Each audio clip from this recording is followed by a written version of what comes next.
Hi friends, అందరికీ నమస్తే. మరి సమ్మర్ స్పెషల్గా సూపర్ డెలిషియస్గా ఉండే డ్రై ఫ్రూట్ ఐస్ క్రీమ్ని ఎలా తయారు చేసుకోవాలి ఇప్పుడు చూద్దామండి. మరి డయాబెటీస్లు డైటింగ్లు పక్కన పెట్టేసి పెద్దవాళ్ళు సైతం ఎంజాయ్ చేసే super tempting delicious dry fruit ice cream అండి. ఇది చూస్తుంటేనే చూడండి ఎంత టెంప్టింగ్గా అనిపిస్తుందో.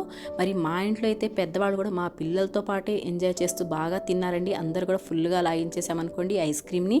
మరి ఇంత టెంప్టింగ్గా అనిపించే ఈ ఐస్ క్రీమ్ని ఎలా తయారు చేసుకోవాలి ఇప్పుడు మనం చూసేద్దాం. అందుకు హాఫ్ లీటర్ ఫుల్ ఫ్యాట్ మిల్క్ని తీసుకొని పావు కప్పు మిల్క్ పౌడర్ని వేసుకొని అలాగే 1/3 కప్ చక్కెరని కూడా వేసుకొని లంప్స్ లేకుండా బాగా మిక్స్ చేసుకోవాలి.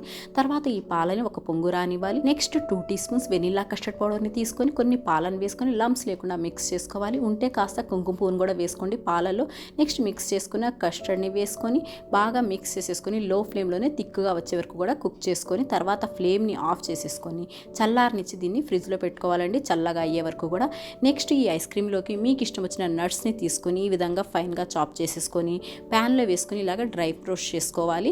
నెక్స్ట్ 2 కప్స్ విప్పింగ్ క్రీమ్ కానివ్వండి లేకపోతే అమూల్ క్రీమ్నైనా సరే తీసుకోవాలి. బాగా చల్లగా ఉండేటట్టు చూసుకోవాలి. దీన్ని ఎలక్ట్రిక్ హ్యాండ్ బ్లెండర్తో ఈ విధంగా థిక్గా వచ్చే వరకు కూడా బీట్ చేసుకోవాలి. నెక్స్ట్ స్వీట్నెస్ కోసం 3/4 కప్ కండెన్స్డ్ మిల్క్ అలాగే మనం ప్రిపేర్ చేసుకున్న చిల్లెడ్ కస్టర్డ్ని యాడ్ చేసేసుకొని బాగా మిక్స్ అయిపోయేటట్టు మిక్స్ చేసుకోవాలి. మీకు ఇష్టమైతే ఫ్లేవర్ కోసం కాస్త యాలకుల పొడిని వేసుకోవాలి, ఇష్టం లేకపోతే స్కిప్ చేసేసుకోవచ్చు.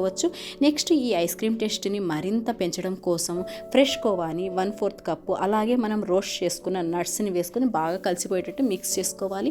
మీకు ఇష్టమైతే కోవా ఇంకాస్త ఎక్కువైనా సరే యాడ్ చేసుకోవచ్చండి. చాలా చాలా బాగుంటుంది తింటుంటే ఐస్ క్రీమ్ అనేది. ఇప్పుడు దీన్ని ఫాయిల్ పేపర్తో సీల్ చేసేసుకొని ఫ్రీజర్లో 3 నుంచి 4 గంటల వరకు హై టెంపరేచర్లో పెట్టుకోవాలండి. అప్పుడు ఐస్ క్రీమ్ అనేది కాస్త ఈ విధంగా సెట్ అవుతుంది.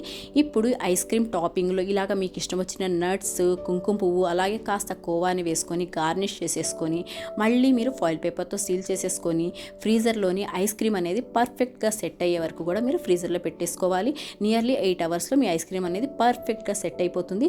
అప్పుడు మీరు ఈ ఐస్ క్రీమ్ని స్కూప్ అవుట్ చేసుకొని తింటే చాలా చాలా ఎమ్మీగా ఉంటుంది. తప్పకుండా ట్రై చేయండి. వీడియో నచ్చితే ఒక లైక్ చేయండి.